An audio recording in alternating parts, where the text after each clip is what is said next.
이 녀석이 이거 몇 번째인지 아세요? 경찰에 신고할게요. 제발요, 경찰은 안 돼요. 애가 겁먹었어요. 경찰에 신고는 하지 말아주세요.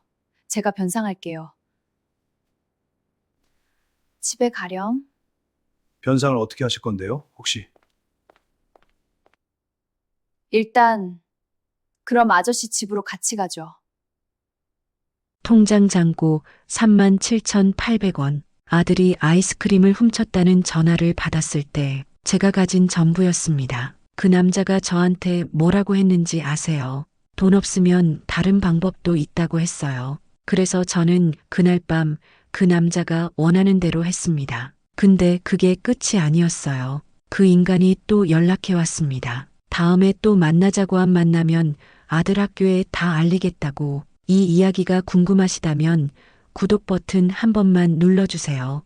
끝까지 보시면 가만히 있을 수 없으실 겁니다. 새벽 3시 20분 경기도 외곽 대형 물류창고 형광등 불빛이 창백하게 내리쬐고 있었다. 컨베이어 벨트 위로 택배 박스가 끊임없이 흘러갔다. 멈추면 안 됐다. 멈추면 뒤에 박스가 쌓이고 쌓이면 관리자한테 욕먹었다. 김정희는 기계처럼 손을 움직이고 있었다. 테이프건으로 박스를 봉하고 송장을 붙이고 다음 박스로 넘기고 같은 동작을 이미 수백 번 반복했다. 손목에서 찌릿한 통증이 올라왔다. 정희는 이를 악물었다. 파스를 3겹이나 붙였는데도 소용없었다. 손목 터널 증후군이었다. 병원에서는 수술하라고 했다. 안 하면 손 못 쓰게 될 수 있다고. 근데 수술비가 150만 원이었다. 150만 원이 어딨어. 그 돈 있으면 밀린 월세부터 낸다. 정희는 통증을 씹어삼키고 계속 손을 움직였다. 옆에서 일하던 순자가 힐끗 쳐다봤다. 순자는 50살이었다. 이혼하고 혼자 사는 여자였다. 정희랑 처지가 비슷했다. 언니 얼굴이 왜 그래요? 새파랗게 질렸는데. 괜찮아, 잠을 좀 못 잤어. 또 대리운전 뛰고 온 거예요. 응, 어젯밤에 3건 뛰었어. 미쳤어요.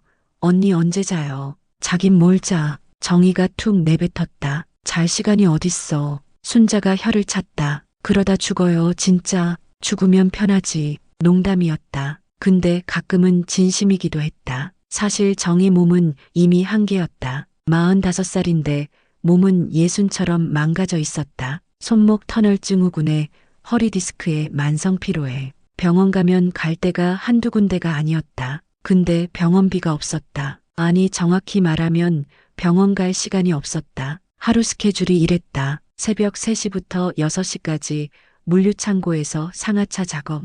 6시 반에 집 도착. 7시에 아들 깨워서 밥 먹이고 학교 보내고 8시부터 10시까지 2시간 수면. 10시에 일어나서 집안일하고 밥 해놓고 빨래하고 오후 2시부터 대리운전 콜 대기. 저녁 8시부터 새벽 1, 2시까지 대리운전. 그리고 다시 물류창고 출근. 하루 수면 시간 평균 3시간. 그것도 쪼개서 자는 잠이었다. 주말도 없었다. 주말에 쉬면 그만큼 돈을 못 벌었다. 돈을 못 벌면 월세를 못 냈다. 월세를 못 내면 쫓겨났다. 쫓겨나면 아들이랑 길거리에 나앉았다. 그건 안 됐다. 그것만은 절대 안 됐다. 이렇게 산 지 2년째였다. 남편이 죽고 나서부터 이랬다. 남편 이상우는 건설 현장 일용직 노동자였다. 키는 크지 않았지만 체격이 다부졌다. 손은 항상 거칠었다. 못이 박히고 굳은 살이 잔뜩 박힌 손이었다.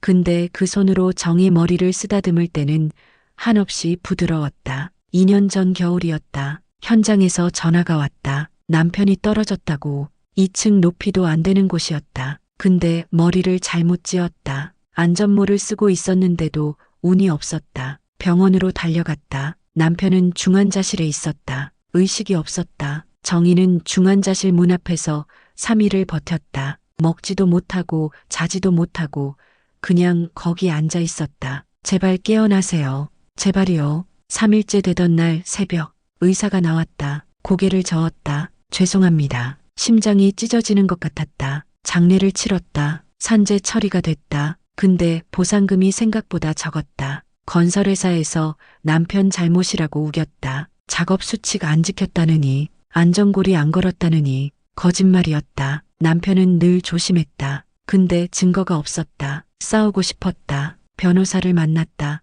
비용이 500만 원이라고 했다. 선임비만 그랬다. 없는 돈이었다. 결국 포기했다. 3천만 원 받았다. 거기서 남편 빚 갚고 장례 치르고 나니까 500만 원 남았다. 그 500만 원도 1년 만에 바닥났다. 남편이 남긴 건 빚과 아들뿐이었다. 가끔 남편이 원망스러웠다. 왜 죽었냐고, 왜 나 혼자 이 고생하게 만들었냐고. 근데 그것도 잠깐이었다. 원망할 시간도 없었다. 당장 내일 먹을 걸 걱정해야 했으니까. 새벽 4시 휴식 시간이 됐다. 정희는 창고 구석에 주저앉았다. 다리가 풀렸다. 등을 벽에 기대고 눈을 감았다. 5분만 쉬자. 5분만. 핸드폰을 꺼냈다. 카톡이 와 있었다. 아들 중건이한테서였다. 엄마 나 잘게 내일 학교 가야 하니까. 밤 11시 45분에 보낸 메시지였다. 정희는 그 짧은 문장을 봤다. 가슴이 먹먹해졌다. 중건이는 올해 초등학교 6학년이었다. 키가 훌쩍 커서 이제 엄마 어깨까지 왔다. 얼굴은 아빠를 많이 닮았다. 특히 눈이 그랬다. 크고 선한 눈. 아빠 살아있을 때는 그 눈이 항상 반짝반짝 빛났었다. 요즘은 그 빛이 많이 사라졌다. 사춘기가 시작되면서 말수가 줄었다. 예전에는 제잘제잘 떠들었는데 엄마 오늘 학교에서 이런 일이 있었어. 엄마 친구랑 이런 얘기했어. 엄마 나 이거 사줘. 그렇게 종일 떠들던 애였다. 요즘은 달랐다. 학교에서 뭐 했어? 물어봐도 그냥요 하고 방으로 들어가 버렸다. 밥 맛있어? 물어봐도 그냥요. 뭐 필요한 거 없어? 물어봐도 없어요.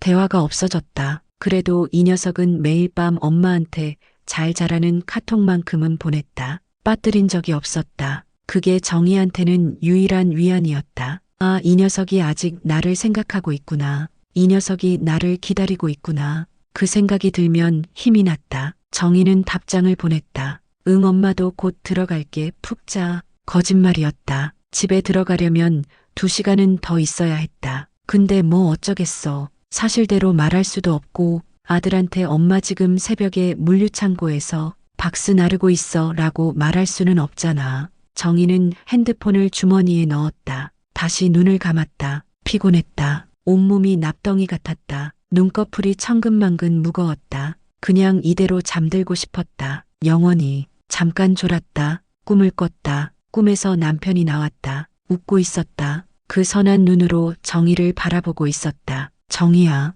여보, 힘들지? 응, 너무 힘들어. 고생 많다. 미안해. 정희는 남편 손을 잡으려고 했다. 근데 손이 닿지 않았다. 남편이 점점 멀어졌다. 여보 가지 마. 여보, 휴식 끝났습니다. 관리자 목소리에 정희는 눈을 떴다. 꿈이었다. 볼에 뭔가 축축한 게 느껴졌다. 손으로 만져보니 눈물이었다. 자면서 울었나 보다. 정희는 후다닥 눈물을 닦고 일어났다. 주변을 둘러봤다. 다행히 아무도 못 본 것 같았다. 다시 컨베이어 벨트 앞으로 갔다. 박스를 들었다. 손목이 찢어지는 것 같았다. 이를 악물었다. 버텨야 한다. 버텨야 해. 새벽 6시 드디어 퇴근이었다. 정희는 탈의실로 갔다. 조끼를 벗고 낡은 패딩을 입었다. 거울을 봤다. 얼굴이 처참했다. 눈 밑에 다크서클이 시커멓게 내려앉아 있었다. 볼은 푹 꺼졌고 피부는 푸석푸석했다. 입술은 갈라져 있었다. 45이 아니라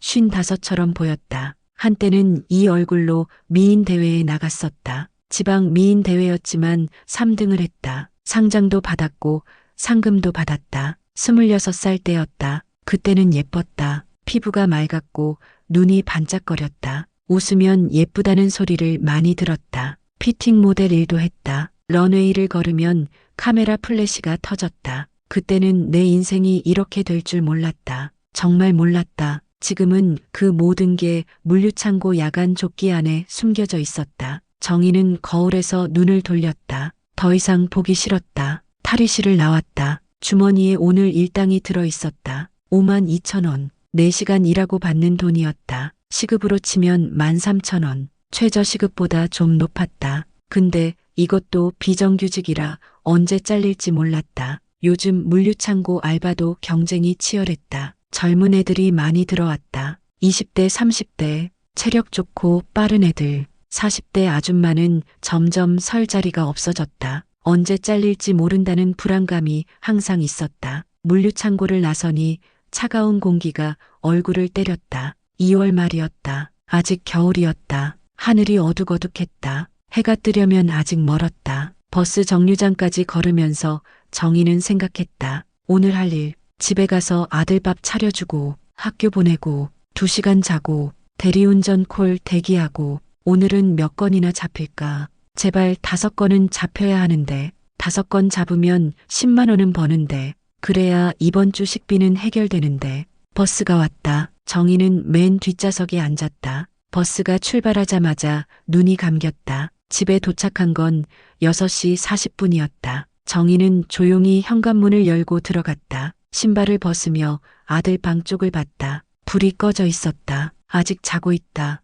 다행이다. 정희는 부엌으로 갔다. 냉장고를 열었다. 안에 뭐가 있나 확인했다. 계란 3개, 김치 반통, 밥은 어제 해놓은 게 조금 남아 있었다. 이게 전부였다. 한숨이 나왔다. 오늘 장 봐야 하는데 장 볼 돈이 있나? 정희는 머릿속으로 계산했다. 통장에 37,800원, 오늘 일당 52,000원, 합치면 89,800원. 여기서 아들 급식비 5만 원 내야 하고 그러면 39,800원 남는다. 이번 주 식비로 써야 하는데 라면 한 박스 사면 10,000원, 계란 한 판 사면 5,000원. 그러면 24,800원 남는다. 교통비로 쓸 돈, 대리운전 뛸 때 이동하는 돈, 그러면 남는 게 거의 없다. 또 빠듯하게 살아야 한다. 정희는 계란 2개를 꺼냈다. 계란말이를 만들었다. 남은 1개는 내일을 위해 아껴뒀다. 밥을 퍼서 그릇에 담았다. 김치를 덜어 접시에 담았다. 계란말이를 접시에 담았다. 그게 아들의 아침이었다. 7시가 되자 아들 방으로 갔다. 문을 열었다. 중건이가 이불을 뒤집어 쓰고 자고 있었다. 중건아 일어나 학교 가야지. 중건이가 뒤척였다. 이불을 더 끌어당겼다. 중건아 일어나. 5분만. 안 돼, 늦겠어. 빨리 일어나. 중건이가 겨우 눈을 떴다. 눈을 비비며 일어났다. 엄마 언제 왔어? 조금 전에. 빨리 씻고 밥 먹어. 중건이가 침대에서 일어났다. 욕실로 갔다. 정희는 식탁에 밥상을 차려놓고 기다렸다. 중건이가 나와서 앉았다. 식탁 위를 봤다. 밥이랑 계란말이랑 김치. 그게 전부였다. 중건이는 아무 말 없이 숟가락을 들었다. 밥을 먹기 시작했다. 계란말이를 한 입 먹더니 물었다. 엄마는요? 나 아까 먹었어. 거짓말이었다. 어젯밤부터 아무것도 못 먹었다. 배가 고팠다. 근데 참았다. 아들한테 줄 게 저것밖에 없었으니까. 중건이가 밥을 먹었다. 정희는 그 모습을 지켜봤다. 언제 이렇게 컸을까? 어제까지만 해도 아기였던 것 같은데 이제 초등학교 6학년이다. 내년이면 중학생이다. 시간이 너무 빨리 간다. 중건이가 밥을 다 먹었다. 숟가락을 내려놓았다. 잘 먹었습니다. 가방 챙겼어? 응. 준비물 다 챙겼어? 응. 그래, 조심히 다녀와. 중건이가 현관으로 갔다. 신발을 신었다. 문을 열고 나가려다 멈췄다. 뒤를 돌아봤다. 엄마, 응. 오늘 저녁에 뭐 먹어? 글쎄 뭐 먹을까? 삼겹살 먹고 싶은데. 정희 가슴이 찔렸다. 삼겹살. 마지막으로 삼겹살 먹은 게 언제지? 기억도 안 났다. 응, 오늘 삼겹살 먹자. 정희가 말했다. 거짓말이었다. 삼겹살 살 돈이 없었다. 중건이 얼굴이 밝아졌다. 진짜? 응, 진짜. 중건이가 웃었다. 오랜만에 보는 웃음이었다. 알았어, 빨리 올게. 중건이가 문을 열고 나갔다. 정희는 닫힌 문을 바라봤다. 한숨이 나왔다. 삼겹살, 어떻게 하지? 일단 자고 생각하자. 정희는 침대에 누웠다. 알람을 맞춰 놓았다. 2시간 후 눈을 감았다. 금방 잠이 들었다. 그게 정희의 하루였다. 매일 똑같았다. 끝이 보이지 않았다. 그날은 화요일이었다. 정희는 오후 2시에 집 근처 카페 앞에 서 있었다. 대리운전 콜 대기 중이었다. 핸드폰을 손에 들고 앱을 켜놓고 있었다. 콜이 들어오면 바로 잡아야 했다. 조금만 늦어도 다른 사람한테 뺏겼다. 경쟁이 치열했다. 대리운전하는 사람이 너무 많았다. 카페 앞에 서서 안을 봤다. 사람들이 앉아서 커피를 마시고 있었다. 따뜻해 보였다. 정희도 들어가고 싶었다. 따뜻한 아메리카노 한 잔 시키고 싶었다. 근데 아메리카노가 3,500원이었다. 3,500원이면 라면 5개였다. 정희는 그냥 밖에 서 있었다. 비가 내리고 있었다. 가랑비였다. 우산이 없었다. 처마 밑에 서서 비를 피했다. 핸드폰을 봤다. 대리운전 앱을 확인했다. 콜이 없었다. 이 시간대는 원래 한산했다. 저녁 돼야 콜이 몰렸다. 술자리가 시작되면 콜이 터졌다. 그때까지 기다려야 했다. 한숨을 쉬었다. 오늘 삼겹살 사야 하는데 아까 중건이한테 약속했다. 근데 돈이 없었다. 어떻게 하지? 삼겹살이 얼마지? 슈퍼 가서 확인해 봐야 하나? 아니면 그냥 못 산다고 할까? 중건이 실망할 텐데. 그때 전화가 울렸다. 모르는 번호였다. 대리운전 콜인가? 정희는 전화를 받았다. 여보세요. 네, 이중건 학생 어머니 되시죠? 심장이 덜컥 내려앉았다. 이중건 학생, 아들 이름이었다. 학교에서 온 전화인가? 무슨 일이지? 중건이가 다쳤나? 수업 시간에 문제를 일으켰나? 네, 맞는데요. 무슨 일이시죠? 목소리가 떨렸다. 저는 학교 근처 무인 아이스크림 가게 사장입니다. 무인 아이스크림 가게요. 정희는 의아했다. 무인 아이스크림 가게에서 왜 전화가 왔지? 네, 지금 시간 괜찮으시면 가게로 좀 와주실 수 있으세요? 무슨 일인데요? 남자가 뜸을 들였다. 전화로 말씀드리기 좀 그래요. 직접 오시죠. 전화가 끊겼다. 정희는 한참 서 있었다. 뭐지? 무인 아이스크림 가게. 중건이가 거기서 뭘 했지? 불안감이 밀려왔다. 아이스크림을 사 먹었나? 근데 그것 때문에 전화할 일은 없잖아. 무인 가게니까 사장이 거기 있을 일도 없고 뭔가 이상했다. 가봐야겠다. 정희는 버스를 탔다. 30분 후 가게 앞에 도착했다. 학교에서 한 블록 떨어진 곳이었다. 작은 가게였다. 유리문에 무인 아이스크림 할인 매장이라고 적혀 있었다. 안을 들여다봤다. 냉동고가 쭉 늘어서 있었다. 그 안에 아이스크림이 가득 들어 있었다. 구석에 중년 남자가 의자에 앉아 있었다. 정희는 문을 열고 들어갔다. 안녕하세요. 아까 전화하신. 응, 앉아요. 남자가 턱짓으로 의자를 가리켰다. 40 후반에서 50 초반쯤 되어 보였다. 배가 좀 나왔다. 머리가 벗겨지고 있었다. 눈이 작았다. 그 작은 눈으로 정희를 위아래로 훑어봤다. 불쾌했다. 뭘 보는 거지? 근데 내색할 수 없었다. 왜 불렀는지 먼저 알아야 했다. 정희는 의자에 앉았다. 무슨 일인지 말씀해 주세요. 남자가 옆에 있던 태블릿을 집어들었다. 화면을 몇 번 터치했다. 그러고는 정희 쪽으로 돌렸다. 이거 봐요. 화면에 영상이 재생되고 있었다. CCTV 영상이었다. 가게 내부가 찍혀 있었다. 문이 열리고 아이들 몇 명이 들어왔다. 교복을 입은 아이들이었다. 초등학생으로 보였다. 정희는 그중 한 명을 바로 알아봤다. 중건이었다. 파란색 패딩을 입고 있었다. 정희가 작년에 사준 패딩이었다. 영상 속 중건이가 냉동고로 갔다. 문을 열었다. 아이스크림을 꺼냈다. 메로나였다. 근데 계산대로 안 갔다. 그냥 가방에 넣었다. 다른 애들도 똑같이 했다. 각자 아이스크림을 집어서 가방에 넣었다. 그리고 그냥 나갔다. 계산 안 하고. 정희는 숨이 멎었다. 머릿속이 하얘졌다. 이게 뭐지? 이게 뭐야? 이게 언제? 한 달 전부터야. 남자가 말했다. 태블릿을 조작해서 다른 영상을 보여줬다. 날짜가 달랐다. 3주 전 영상이었다. 똑같았다. 중건이가 들어와서 아이스크림을 가방에 넣고 나갔다. 또 다른 영상. 2주 전이었다. 역시 똑같았다. 일주일에 2~3번씩 총 12번. 금액으로 따지면 24만 원어치야. 정희 손이 떨리기 시작했다. 24만 원. 중건이가 아이스크림을 훔쳤다고 12번이나. 죄송합니다. 정희는 저도 모르게 고개를 숙였다. 정말 몰랐어요. 남자가 코웃음을 쳤다. 몰랐겠지. 아들이 도둑질하는 걸 아는 엄마가 어딨어. 정희 얼굴이 화끈거렸다. 수치스러웠다. 근데 문제는 그게 아니야. 남자가 말했다. 뭐가 문제인데요? 같이 있던 애들 부모들한테도 연락했어. 정의 심장이 쿵 내려앉았다. 다른 부모들, 그 사람들한테도 연락했다고. 그 사람들이 뭐래요? 대가이가 주도했대. 나머지는 따라한 거라고. 정희는 입술을 깨물었다. CCTV를 다시 봤다. 맞았다. 영상을 자세히 보니까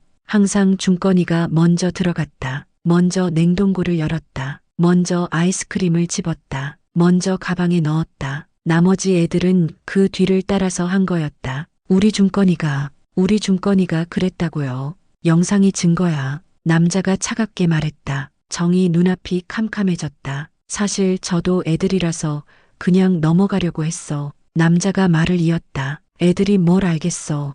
호기심에 그랬겠지. 근데 다른 부모들이 강경하더라고. 우리 애는 따라한 건데 왜 똑같이 취급받아야 하냐고. 한 명은 경찰에 신고하자고 하고. 경찰이요. 정희 목소리가 떨렸다. 응, 미성년자라도 반복적으로 이러면 기록이 남아. 학교에도 통보가 가고 그러면 생활기록부에 남는 거야. 알지. 생활기록부가 얼마나 중요한지. 중학교, 고등학교, 대학교까지 따라다녀. 정희 눈앞이 하얘졌다. 생활기록부, 점과 기록. 중건이 인생이 망가질 수 있었다. 제발 그것만은요. 정희는 저도 모르게 고개를 숙였다. 제가 어떻게든 할게요. 배상도 할게요. 경찰 신고만은 안 돼요. 남자가 정희를 빤히 봤다. 한참 동안 말이 없었다. 그 시선이 불편했다. 일단 오늘은 여기까지 하지. 남자가 말했다. 시간 줄 테니 생각해봐. 다시 연락할게. 정희는 가게를 나왔다. 다리에 힘이 풀렸다. 몇 걸음 걷다가 전봇대에 기대야 했다. 눈물이 흘렀다. 중건아, 내가 왜 그랬어? 엄마가 뭘 잘못한 거야? 집에 돌아오는 버스 안에서 정희는 계속 울었다. 창밖을 보며 눈물을 흘렸다. 옆에 앉은 사람이 이상하게 쳐다봤다. 신경 쓸 여유가 없었다. 머릿속이 복잡했다. 중건이가 아이스크림을 훔쳤다. 12번이나 24만 원어치. 왜 그랬을까? 돈이 없어서, 용돈이 부족해서, 친구들이 사 먹는데 자기만 못 사 먹어서. 그래서 훔쳤나? 내가 용돈을 너무 적게 줬나? 아니, 용돈을 줄 돈도 없었다. 일주일에 5천 원. 그게 전부였다. 5천 원으로 뭘 할 수 있겠어. 간식도 못 사 먹지. 친구들이랑 놀러 가지도 못하지. 그러니까 훔친 거지. 다 내 탓이다. 내가 돈을 못 벌어서, 내가 무능해서. 정희는 눈물을 훔쳤다. 집에 도착했다. 시계를 보니 오후 4시가 다 되어가고 있었다. 중건이가 곧 학교에서 올 시간이었다. 정희는 소파에 앉았다. 어떻게 말을 꺼내야 할지 생각했다. 화를 내야 하나? 아니면 차분하게 물어봐야 하나? 모르겠다. 일단 물어보자. 왜 그랬는지 물어보자. 현관문이 열렸다. 엄마 왔어. 중건이가 들어왔다. 평소와 다를 것 없는 표정이었다. 거짓말을 하고 있다는 게 전혀 티가 나지 않았다. 이 녀석이 한 달 동안 엄마를 속여왔다. 정희 가슴이 아팠다. 중건아, 잠깐 앉아봐. 아들이 엄마 표정을 봤다. 뭔가 느꼈는지 얼굴이 굳어졌다. 왜 엄마? 일단 앉아. 중건이가 조심스럽게 소파에 앉았다. 정희도 마주 앉았다. 엄마, 오늘 무인 아이스크림 가게 사장한테 연락받았어. 아들 얼굴이 새하얘졌다. 눈동자가 흔들렸다. 그게 내가 아이스크림 훔쳤다며. 아들이 고개를 숙였다. 아무 말도 안 했다. 왜 그랬어? 정희가 물었다. 목소리가 떨렸다. 돈 필요하면 엄마한테 말하면 되잖아. 왜 훔쳐? 한참 침묵이 흘렀다. 아들 눈에 눈물이 고였다. 뚝 떨어졌다. 엄마가 너무 힘들어 보여서. 정희는 그 말에 가슴이 찢어지는 것 같았다. 뭐라고? 친구들이 아이스크림 먹자고 할 때 나만 못 먹으면 창피해서. 근데 엄마한테 돈 달라고 하면 엄마가 더 힘들어 보일 것 같아서. 아들 목소리가 떨렸다. 엄마 매일 새벽에 일하고 낮에도 일하잖아. 나한테 용돈 달라고 하면 힘들어하는 거 알아. 저번에 10,000원 달라고 했을 때 엄마 표정 진짜 안 좋았어. 그래서 그냥 친구들이 먹자고 하면 같이 먹고 싶어서 그냥 친구들이랑. 정희는 눈물이 쏟아졌다. 아들을 끌어안았다. 꽉 안았다. 미안해 중건아. 엄마가 미안해. 엄마가 돈을 못 벌어서, 엄마가 무능해서, 내가 이런 짓까지 하게 만들어서 미안해. 아들도 울었다. 아니야 엄마. 내가 잘못한 거야. 나 때문에 엄마가 더 힘들어졌잖아. 두 모자는 한참 동안 서로를 안고 울었다. 거실에 울음소리만 가득했다. 근데 정희는 알고 있었다. 미안하다고 해서 문제가 해결되는 건 아니었다. 24만 원 배상해야 했다. 아니, 다른 애들 목까지 하면 더 많을 거다. 그 돈을 어디서 구하지? 다음 날이었다. 정희는 다른 애들 부모들을 만나기로 했다. 가게 사장이 연락처를 줬다. 장소는 학교 근처 카페였다. 정희가 도착했을 때 3명의 여자가 이미 앉아 있었다. 한눈에 봐도 달랐다. 첫 번째 여자는 50대 초반으로 보였다. 명품 가방을 들고 있었다. 샤넬이었다. 손가락에 큼직한 다이아몬드 반지가 빛나고 있었다. 머리는 미용실에서 한 것 같았다. 화장도 완벽했다. 두 번째 여자는 40대 중반쯤 되어 보였다. 깔끔한 정장 차림이었다. 아마 직장인인 것 같았다. 역시 화장이 완벽했다. 가방도 비싸 보였다. 세 번째 여자는 가장 젊어 보였다. 30대 후반쯤. 운동복 차림이었다. 근데 그 운동복이 고가 브랜드였다. 정희도 알 수 있었다. 룰루레몬. 비싼 거다. 정희는 자기 모습을 내려다봤다. 10년 된 패딩, 낡은 청바지, 달아빠진 운동화. 가방은 시장에서 10,000원 주고 산 에코백이었다. 초라했다. 한눈에 봐도 다른 세계 사람들이었다. 앉으세요. 첫 번째 여자가 말했다. 목소리가 차가웠다. 정희는 조심스럽게 자리에 앉았다. 일단 말씀드릴 게 있는데요. 첫 번째 여자가 먼저 입을 열었다. 우리 애들은 따라한 거예요. 주도한 건 댁 아이고요. 죄송합니다. 정희가 말했다. 저도 어제 알았어요. 정말 몰랐어요. 죄송하다고 끝나요. 두 번째 여자가 쏘아붙였다. 우리 애들도 기록 남을 수 있다면서요. 학교에 통보가고 생활기록부에 남고 그거 다 댁 아이 때문이잖아요. 정희는 고개를 숙였다. 정말 죄송합니다. 세 번째 여자가 말했다. 우리끼리 상의했는데요. 가게 사장한테 배상은 해야 할 것 같아요. 그건 당연한 거고. 근데 우리 애들 몫까지 댁에서 내셔야 할 것 같은데. 정희는 고개를 들었다. 뭐라고요? 주도한 게 댁 아이니까요. 우리 애들은 피해자나 마찬가지예요. 따라간 것뿐이에요. 정희는 황당했다. 피해자라고. 같이 훔친 건 마찬가지잖아. 근데 반박할 수 없었다. CCTV가 증거였다. 항상 중건이가 먼저 들어갔다. 먼저 훔쳤다. 그게 팩트였다. 금액이 어떻게 되나요? 전체 24만 원인데 우리 새 집목 12만 원까지 해서 36만 원이요. 36만 원. 정희 숨이 막혔다. 36만 원. 통장 잔고가 37,800원이었다. 대리운전 일당이 평균 8만 원. 물류창고 일당이 5만 원. 하루에 둘 다 뛰어도 13만 원. 거기서 생활비 빼고 교통비 빼고 아들 밥값 빼면 남는 게 거의 없었다. 36만 원은 한 달 수입이었다. 그건 좀. 정희가 말을 꺼내려는데 첫 번째 여자가 잘났다. 형편 어려우신 건 알겠는데요. 그건 저희 알 바 아니에요. 한 주 안에 안 되면 저희도 방법 찾을 거예요. 무슨 방법이요? 경찰 신고도 포함해서요. 정희는 아무 말도 못했다. 경찰 신고, 아들 기록이 남는다. 생활기록부에 남는다. 평생 따라다닌다. 그건 안 됐다. 그것만은 안 됐다. 알겠습니다. 정희가 말했다. 일주일 안에 마련할게요. 첫 번째 여자가 고개를 끄덕였다. 그렇게 하세요. 연락 기다릴게요. 새 여자가 일어났다. 각자 비싼 가방을 들고 나갔다. 정희만 혼자 남았다. 카페에 앉아 있었다. 멍하니 앉아 있었다. 36만 원. 일주일 안에 어떻게 하지? 카페를 나왔다. 비가 내리고 있었다. 우산이 없었다. 그냥 맞으면서 걸었다. 눈물인지 빗물인지 구분이 안 됐다. 집에 가는 길에 정희는 전화를 했다. 친언니한테 전화했다. 언니 나야. 정희야 무슨 일이야. 나 좀 급한데 30만 원만 빌려줄 수 있어. 전화기 너머로 한숨소리가 들렸다. 정희야 미안한데 나도 지금 여유가 없어. 시어머니 병원비도 내야 하고 큰애 학원비도 밀렸어. 아 그래. 아니야 그냥 물어본 거야. 언니 힘내. 전화를 끊었다. 학교 때 친구한테도 전화했다. 수진아 나 정희야.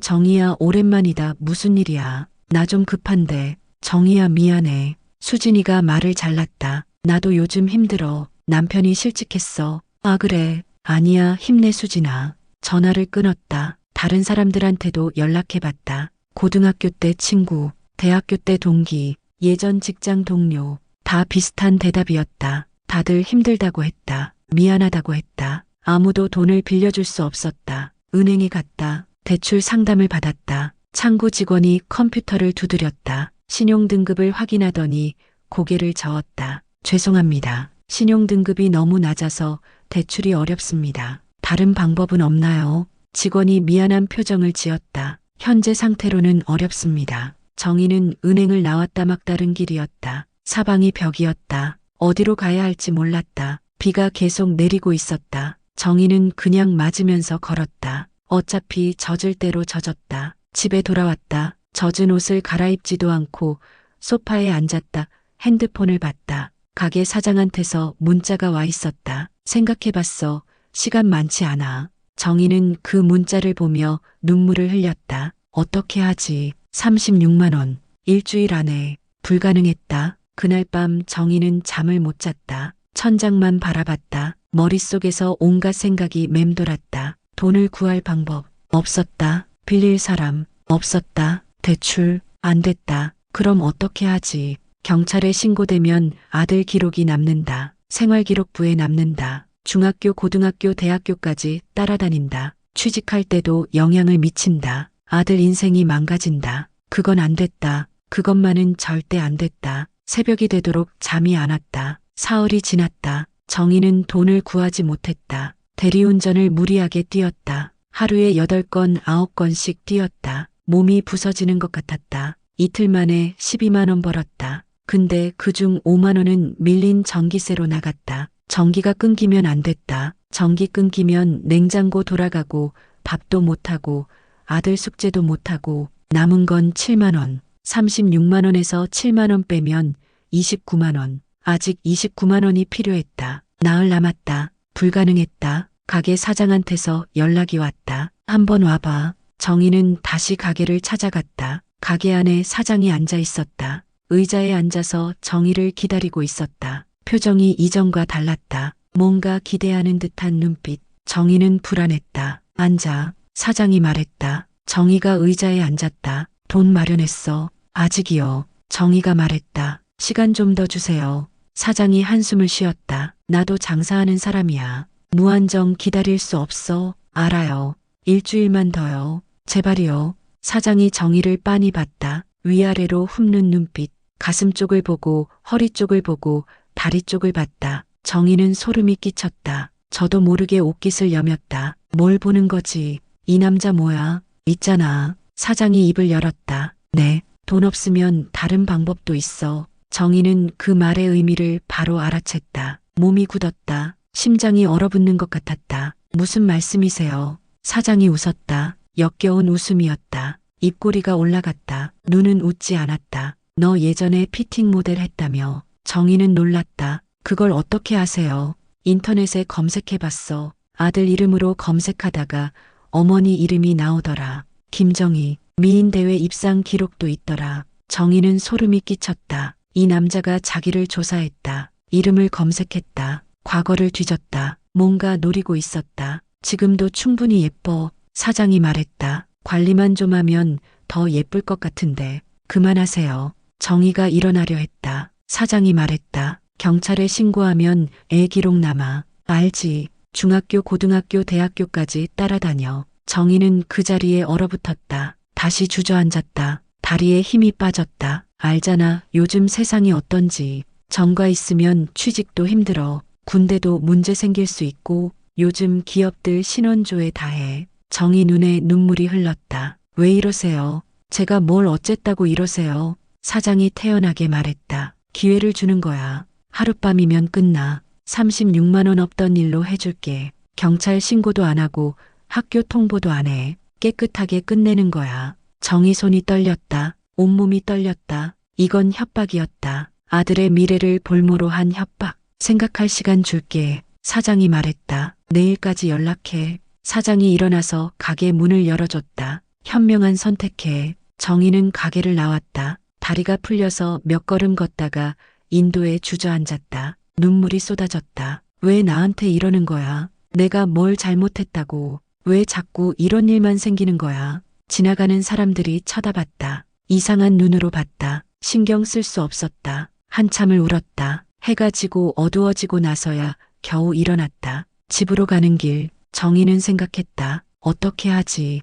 선택지가 두 개였다. 하나, 거절한다. 그러면 경찰에 신고된다. 아들 기록이 남는다. 생활기록부에 남는다. 아들 인생이 망가진다. 둘, 받아들인다. 그 남자가 원하는 대로 한다. 하룻밤. 그러면 끝난다. 없던 일이 된다. 아들은 안전하다. 정희는 머릿속에서 두 가지 선택지를 저울질했다. 아들을 정과자로 만들 것인가? 아니면 내가 무너질 것인가? 답이 안 나왔다. 집에 도착했다. 중건이가 거실에서 TV를 보고 있었다. 엄마 왔어. 응, 밥 먹었어. 라면 먹었어. 그래. 정희는 방으로 들어갔다. 침대에 누웠다. 천장을 바라봤다. 밤새 잠을 못 잤다. 생각하고 또 생각했다. 남편 생각도 났다. 여보, 나 어떻게 해야 해? 남편이 살아있었다면 이런 일은 없었을 텐데. 남편이 살아있었다면 내가 이렇게 힘들지 않았을 텐데. 하지만 남편은 없었다. 돌아오지 않았다. 새벽이 됐다. 정희는 결심했다. 눈물을 닦고 일어났다. 휴대폰을 들었다. 손이 떨렸다. 문자를 썼다. 이번 일 하룻밤으로 끝내주세요. 전송 버튼 위에 손가락이 멈췄다. 누르면 끝이다. 누르면 돌아갈 수 없다. 정희는 눈을 감았다. 아들 얼굴이 떠올랐다. 웃고 있는 얼굴, 어릴 때 얼굴, 엄마 사랑해하던 얼굴. 전송 버튼을 눌렀다. 곧 답장이 왔다. 현명한 선택이야. 내일 밤 9시에 연락할게. 정희는 휴대폰을 내려놓았다. 몸이 무거웠다. 마치 영혼이 빠져나간 것 같았다. 거울을 봤다. 거울 속 여자는 이미 죽어 있는 것 같았다. 다음 날이 됐다. 정희는 평소처럼 물류창고에서 야간 근무를 했다. 새벽 3시부터 6시까지. 근데 몸은 여기 있어도 정신은 다른 곳에 있었다. 오늘 밤 일이 머릿속에서 계속 맴돌았다. 박스를 나르다가 몇 번이나 비틀거렸다. 손에서 박스가 떨어졌다. 언니 오늘 왜 그래요? 순자가 걱정스럽게 물었다. 컨디션 안 좋아 보이는데 집에 가서 쉬어. 아니야 괜찮아. 괜찮지 않았다. 오후 6시 물류창고 근무 끝나고 집에 돌아왔다. 중건이는 학원에 가 있었다. 10시에나 들어올 거였다. 정희는 샤워를 했다. 뜨거운 물로 오래 씻었다. 몸을 깨끗이 해야 한다는 생각이 들었다. 아이러니했다. 더러워지려고 가면서 몸을 깨끗이 하다니. 샤워를 마치고 거울 앞에 섰다. 오랜만에 화장을 했다. 손이 떨려서 아이라인이 삐뚤어졌다. 지우고 다시 그렸다. 또 삐뚤어졌다. 몇 번을 반복했는지 모른다. 결국 대충 그렸다. 어차피 상관없었다. 옷장을 열었다. 입을 만한 옷이 없었다. 다 낡았다. 맨 안쪽에 오래된 원피스가 있었다. 피팅 모델 할 때 입던 옷이었다. 15년 전 옷.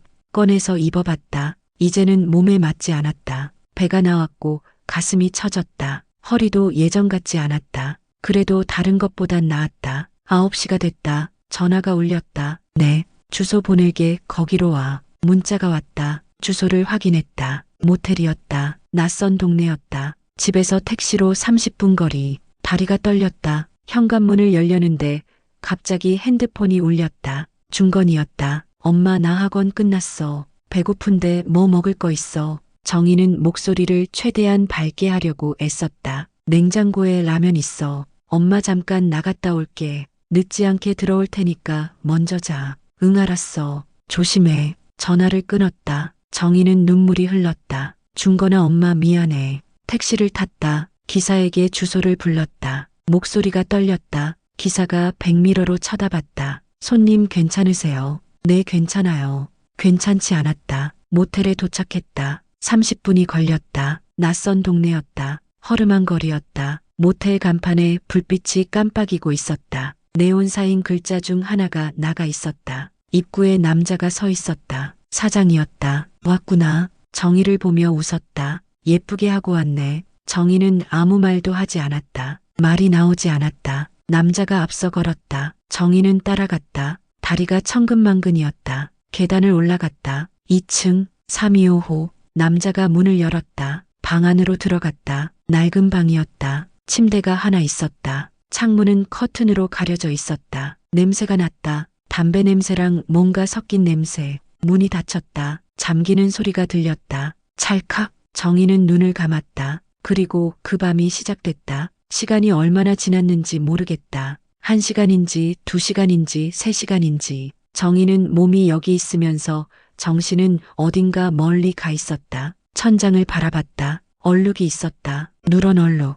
정희는 그 얼룩을 세고 있었다. 하나, 둘, 셋, 넷. 끝났다. 남자가 말했다. 정희는 욕실로 갔다. 샤워를 했다. 뜨거운 물을 틀었다. 최대한 뜨겁게 피부가 빨개지도록 문질렀다. 아무리 씻어도 더러운 기분이 가시지 않았다. 계속 씻었다. 문질렀다. 벗겨질 것 같았다. 그래도 지워지지 않았다. 거울을 봤다. 거울 속 여자는 울고 있었다. 소리 없이 울고 있었다. 방으로 나왔다. 남자가 옷을 입고 있었다. 약속대로 다 없던 일로 할게. 경찰 신고도 안 하고 학교 통보도 안 해. 정희는 고개를 끄덕였다. 말이 나오지 않았다. 근데 남자가 말을 이었다. 정희는 심장이 철렁 내려앉았다. 뭔가 이상했다. 다음에 또 만나면 좋겠는데. 정희는 그 자리에 얼어붙었다. 무슨 말이에요? 오늘 좋았어. 정기적으로 만나면 용돈도 줄 수 있어. 한 번에 20만 원씩.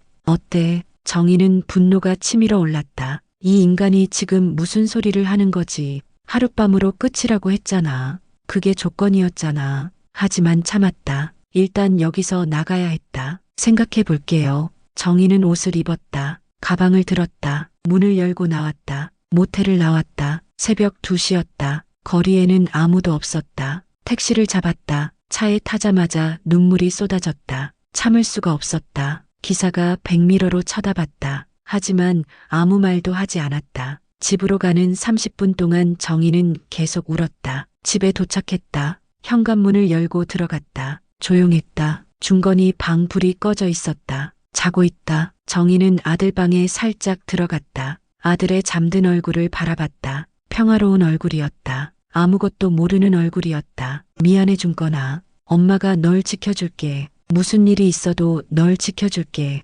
정희는 아들 이마에 가볍게 입을 맞췄다. 그리고 자기 방으로 갔다. 침대에 누웠다. 잠이 오지 않았다. 천장을 바라보며 생각했다. 이게 정말 한 번으로 끝날까? 남자가 한 말이 머릿속에서 맴돌았다. 다음에 또 만나면 좋겠는데. 그 말이 무슨 의미인지 정희는 알고 있었다. 불안이 밀려왔다. 잠을 이루지 못한 채 아침이 밝았다. 일주일이 지났다. 정희는 일상으로 돌아가려고 노력했다. 물류창고에서 일하고 대리운전을 뛰고 아들 밥을 챙기고 예전처럼 살려고 했다. 하지만 머릿속에서 그날 밤이 지워지지 않았다. 잠을 자다가 악몽에 깨어나는 일이 반복됐다. 꿈에서 그 남자가 나왔다. 웃으면서 다가왔다. 그 역겨운 웃음. 도망치려 해도 다리가 움직이지 않았다. 소리를 지르려 해도 목소리가 나오지 않았다. 남자가 다가왔다. 점점 가까워졌다. 손을 뻗었다. 그 순간 눈을 떴다. 땀에 젖은 채였다. 새벽이었다. 심장이 미친 듯이 뛰었다. 이런 밤이 계속됐다. 그러던 어느 날 사장한테서 연락이 왔다. 보고 싶네. 정희는 심장이 덜컥 내려앉았다. 답장을 하지 않았다. 핸드폰을 멍하니 바라보다가 내려놓았다. 하지만 사장은 계속 연락을 해왔다. 다음 날 또 문자가 왔다. 생각해봤어. 만나면 한 번에 20만 원 줄게. 정희는 핸드폰을 꺼버렸다. 손이 떨렸다. 토할 것 같았다. 다음 날 핸드폰을 켜니 또 문자가 와 있었다. 연락 무시하면 안 되지. 정희는 두려웠다. 이 남자가 무슨 짓을 할지 몰랐다. 무시하면 어떻게 될까? 정말로 경찰에 신고할까? 학교에 알릴까? 불안에 떨었다. 며칠 후 정희가 물류창고에서 퇴근할 때였다. 새벽 6시 창고 밖으로 나왔다. 동이 트기 시작하고 있었다. 하늘이 어슴푸레 밝아지고 있었다. 그때 누군가 서 있는 게 보였다. 창고 입구 앞에 정희는 걸음을 멈췄다. 눈을 비볐다. 착각인가? 아니었다. 사장이었다. 정희는 놀라서 뒷걸음질 쳤다. 심장이 멎는 줄 알았다. 왜 연락 안 받아? 사장이 말했다. 여긴 어떻게 해? 찾으면 찾아지지. 사장이 웃었다. 무서운 웃음이었다. 내가 어디서 일하는지 다 알아. 나 화나게 하지 마. 내가 참을성이 없거든. 무슨 말이에요? 약속은 지켰잖아요. 사장이 고개를 저었다. 그건 그거고 이건 이거야. 나는 내가 좋아. 정희는 소름이 끼쳤다. 다시 연락하면 경찰에 신고할 거예요. 사장 표정이 변했다. 어둡게 변했다. 눈빛이 차가워졌다. 신고해봐. 그러면 나도 우리 관계를 경찰한테 말할 거야. 내 아들 학교에도 알릴 거고. 정희는 막혔다. 숨이 막혔다. 이 남자가 자신을 협박하고 있다는 걸 깨달았다. 그날 밤의 선택이 올가미가 되어 자신을 조이고 있었다. 빠져나갈 수 없었다. 제발 그만해요. 정희가 애원했다. 사장이 정희 턱을 잡았다. 손이 거칠었다. 아팠다. 금요일 밤에 연락해. 그때 안 받으면 어떻게 될지 알지. 사장은 손을 놓고 돌아서 갔다. 어둠 속으로 사라졌다. 정희는 그 자리에 주저앉았다. 다리에 힘이 없었다. 눈물이 흘렀다. 어떻게 해야 하지? 이제 어떻게 해야 하지? 금요일이 다가왔다. 정희는 아무 결정도 내리지 못했다. 사장의 협박을 거절할 수도 없었고 받아들일 수도 없었다. 사이에 끼어서 옴짝달싹 못했다. 그날 밤 9시 전화가 울렸다. 사장이었다. 정희는 전화를 받지 않았다. 손이 떨려서 받을 수가 없었다. 10시에 또 울렸다. 받지 않았다. 11시에 문자가 왔다. 마지막 기회야. 안 받으면 각오해. 정희는 손이 떨렸다. 핸드폰을 꽉 쥐었다. 그 순간 아들이 방에서 나왔다. 엄마 왜 앉아? 엄마 그냥 잠이 안 와서. 준건이가 엄마 옆에 앉았다. 소파에 나란히 앉았다. 엄마 요즘 왜 그래? 뭔가 안 좋은 일 있어. 정희는 눈물이 나올 것 같았다. 참았다. 아들 앞에서 울면 안 됐다. 아니야, 엄마 괜찮아. 준건이가 엄마의 손을 잡았다. 작은 손이었지만 따뜻했다. 엄마 나 때문에 힘들지. 아이스크림 훔친 것 때문에 힘들지. 정희는 더 이상 참지 못하고 아들을 안았다. 아니야, 절대 아니야. 엄마는 내가 있어서 행복해. 준건이도 엄마를 꼭 안았다. 엄마 사랑해. 내가 빨리 커서 엄마 편하게 해줄게. 정희는 울음을 터뜨렸다. 그래, 고마워 준건아. 모자는 한참 동안 거실에서 서로를 안고 있었다. 밤이 깊어가고 있었다. 그날 밤 정희는 결심했다. 더 이상 이대로 살 수 없다. 도망치면 안 된다. 맞서야 한다. 다음 날 아침 정희는 준건이를 학교에 보낸 후 경찰서에 갔다. 생애 처음 경찰서 문을 열고 들어갔다. 심장이 미친 듯이 뛰었다. 다리가 떨렸다. 손에 땀이 났다. 무슨 일로 오셨어요? 민원 담당 경찰이 물었다. 저 신고하러 왔는데요. 네, 어떤 신고요? 정희는 입술을 깨물었다. 말하기 어려웠다. 부끄럽고 수치스러웠다. 하지만 해야 했다. 여기서 물러서면 안 됐다. 성폭력이요. 협박이요. 담당 경찰의 표정이 달라졌다. 진지해졌다. 이쪽으로 오세요. 여성 피해자 상담실로 안내됐다. 작은 방이었다. 소파가 있고 테이블이 있었다. 편안한 분위기였다. 여경이 나왔다. 40대 초반으로 보이는 여자였다. 눈이 따뜻했다. 천천히 말씀하세요. 시간은 충분하니까요. 정희는 모든 걸 털어놨다. 처음부터 끝까지 아들이 절도를 저질렀던 일, 사장이 처음 연락한 날, 다른 부모들을 만났던 일, 돈을 구하지 못했던 일, 사장이 제안을 한 일, 그 밤에 있었던 일, 그리고 지금 협박당하고 있는 일, 말하는 동안 몇 번이나 울었다. 목이 메어서 말을 잇지 못할 때도 있었다. 여경은 조용히 들었다. 중간에 끊지 않았다. 다 듣고 나서 기록을 했다. 다 말하고 나니 한결 가벼워졌다. 동시에 더 무서워졌다. 이제 어떻게 될까? 여경이 물었다. 증거가 있으신가요? 정희는 핸드폰을 꺼냈다. 문자가 있어요. 여경은 핸드폰을 받아서 문자를 확인했다. 하나하나 읽었다. 보고 싶네. 연락 무시하면 안 되지. 마지막 기회야. 안 받으면 각오해. 이 정도면 협박으로 볼 수 있을 것 같아요. 정희가 물었다. 저 지금 고소할 수 있나요? 물론이죠. 성폭력과 협박 둘 다 가능해요. 정희는 한숨을 쉬었다. 안심이 됐다가 다시 불안해졌다. 근데 걱정되는 게 있어요. 뭐가요? 저도 처벌받나요? 그 밤에 제가 자발적으로 간 거니까.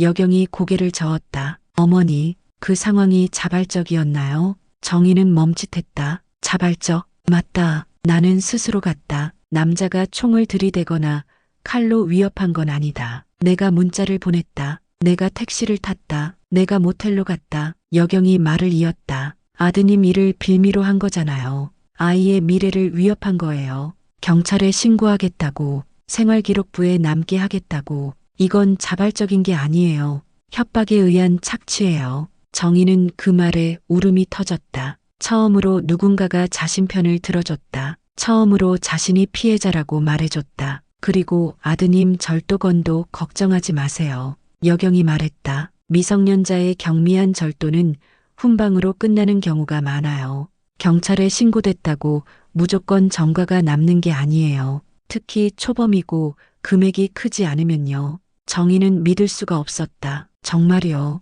네. 그 사장이 어머니를 속인 거예요. 아이가 전과자가 된다고 협박한 거죠. 사실이 아니에요. 정희는 그 자리에서 울었다. 그 남자가 한 말은 전부 거짓이었다. 정희를 압박하기 위한 거짓말이었다. 경찰 기록, 학교 통보, 생활기록부, 전부 거짓말이었다. 속았다. 완전히 속았다. 그 거짓말 때문에 내가 그 짓을 했다. 정희는 고소장을 작성했다. 손이 떨렸지만 또박또박 적었다. 며칠 후 경찰이 사장을 불러 조사를 시작했다. 사장은 처음에는 합의된 거라고 주장했다. 서로 좋아서 만난 거라고 했다. 자발적이었다고 했다. 하지만 증거가 쌓이면서 태도가 바뀌었다. 문자 기록, CCTV 영상, 그리고 정의의 진술. 경찰 조사가 끝나고 검찰에 송치됐다. 송치되기 전 사장은 합의를 요청해왔다. 제가 잘못했습니다. 합의해 주시면 뭐든 하겠습니다. 돈이 필요하시잖아요. 500만 원 드릴게요. 아니 1000만 원 드릴게요.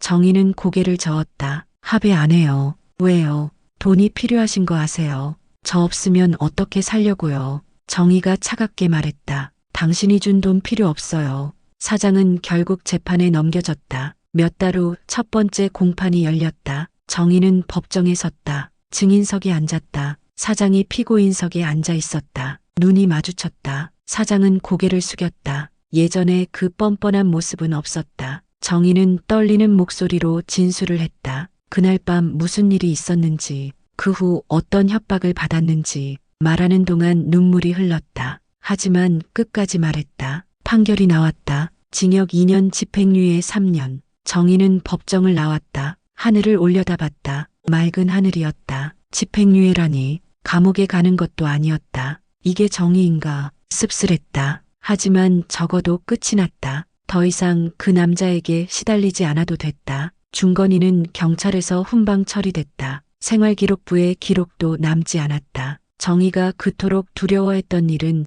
일어나지 않았다. 그 남자의 말은 처음부터 거짓말이었다. 집에 돌아온 정희는 아들에게 말했다. 엄마한테 힘든 일이 있었어. 무슨 일인데 엄마? 정희는 구체적인 건 말하지 않았다. 아들이 알 필요 없었다. 나쁜 사람이 엄마를 협박했는데 이제 그 사람이 벌을 받게 됐어. 중건이가 엄마를 안았다. 꼭 안았다. 엄마 미안해. 다 나 때문이지. 정희가 고개를 저었다. 아니야, 내 잘못 아니야. 그리고 엄마도 잘못했어. 너한테 숨기고 혼자 해결하려고 했던 거. 중건이가 울었다. 엄마 앞으로 뭐든 말해줘. 나 이제 다 커서 엄마 도울 수 있어. 정희는 아들의 머리를 쓰다듬었다. 그래, 앞으로 우리 숨기지 말자. 그날 밤 정희는 오랜만에 푹 잤다. 악몽 없이 한 달이 지났다. 정희의 삶은 계속됐다. 물류창고 야간 근무, 대리운전, 하루 3시간 수면. 달라진 건 없었다.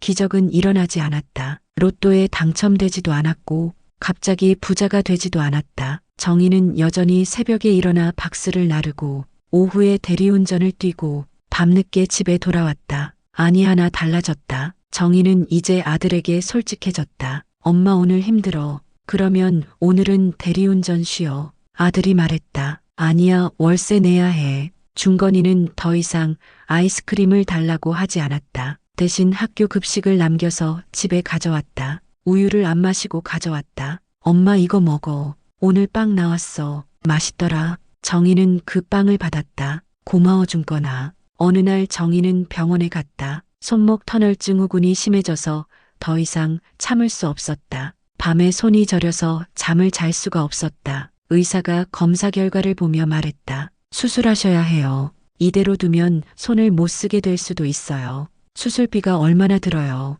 입원비 포함해서 150만 원 정도요. 정희는 눈앞이 캄캄해졌다. 또 돈이었다. 항상 돈이었다. 집에 돌아온 정희는 통장을 확인했다. 잔고 12만 5천 원. 월세가 또 밀렸다. 석 달째였다. 집주인에게서 연락이 왔다. 김씨 이번 달까지 정리해 주세요. 더 이상은 힘들어요. 제가 언제까지 기다려요. 정희는 전화를 끊고 한참을 앉아 있었다. 왜 이렇게 힘들지? 왜 나는 아무리 노력해도 제자리일까? 열심히 사는데 왜 나아지지가 않지? 중건이가 학교에서 돌아왔다. 엄마 나왔어. 그래, 밥 먹었어. 응, 급식 먹었어. 엄마는 나 아까 먹었어. 거짓말이었다. 점심을 먹을 돈이 없었다. 아침에 라면 1개 끓여서 반은 아들 줬다. 나머지 반이 정희의 점심이었다. 중건이가 엄마의 표정을 보더니 옆에 앉았다. 엄마 무슨 일 있어? 아니야, 괜찮아. 엄마 또 숨기지 마. 우리 그러지 않기로 했잖아. 정희는 한숨을 쉬었다. 그래, 솔직해지기로 했지. 손목 수술을 해야 하는데 돈이 없어. 얼마나 들어? 150만 원. 중건이는 고개를 숙였다. 한참 동안 아무 말이 없었다. 내가 할 수 있는 게 없어서 미안해. 정희는 아들의 손을 잡았다. 미안하면 안 돼. 내가 있어서 엄마가 버티는 거야. 내가 없었으면 엄마 진작에 포기했어. 중건이는 엄마를 안았다. 엄마, 내가 빨리 커서 돈 많이 벌게. 그때까지만 조금만 더 힘내. 정희는 눈물이 흘렀다. 그래, 엄마가 힘낼게. 너만 있으면 엄마 버틸 수 있어. 다음 날 정희는 또다시 물류창고로 출근했다. 손목에 테이핑을 단단히 하고 박스를 옮겼다. 통증이 심해서 중간에 몇 번이나 멈췄다. 손을 풀어주고 파스를 다시 붙이고 그래도 멈출 수 없었다. 내일 월세를 내야 했다. 내일 전기세를 내야 했다. 내일 아들 급식비를 내야 했다. 내일은 또 내일의 내일이 있을 것이다. 정희는 생각했다. 이게 끝이 아니구나. 아직 멀었구나. 언제 끝나는 걸까? 언제 편해지는 걸까? 답을 알 수 없었다. 하지만 그래도 살아야 한다. 아들이 있으니까, 아들을 위해서, 아니 나를 위해서도 나는 아직 살아있으니까. 정희는 박스를 들어 올렸다. 손목이 아팠다. 허리가 아팠다. 온몸이 아팠다. 하지만 멈추지 않았다. 새벽 4시, 휴식 시간이 됐다. 정희는 커피 자판기 앞에 섰다. 주머니를 뒤졌다. 동전이 없었다. 그냥 서 있었다. 자판기 불빛을 멍하니 바라봤다. 옆에 있던 동료 순자가 다가왔다. 언니, 이거 마셔. 손에 따뜻한 캔커피가 쥐어졌다. 고마워. 정희는 캔커피를 열어 한 모금 마셨다. 따뜻한 게 목구멍을 타고 내려갔다. 가슴속으로 온기가 퍼졌다. 순자가 말했다. 언니, 힘들면 말해. 내가 도와줄 수 있는 건 도와줄게. 정희는 고개를 끄덕였다. 눈물이 날 것 같았다. 고마워, 정말. 새벽 6시 정희는 물류창고를 나왔다. 하늘이 밝아오고 있었다. 동쪽 하늘이 붉게 물들었다. 해가 떠오르고 있었다. 정희는 떠오르는 해를 바라봤다. 한참 동안 서서 바라봤다. 또 하루가 시작된다. 또 버텨야 한다. 언제까지?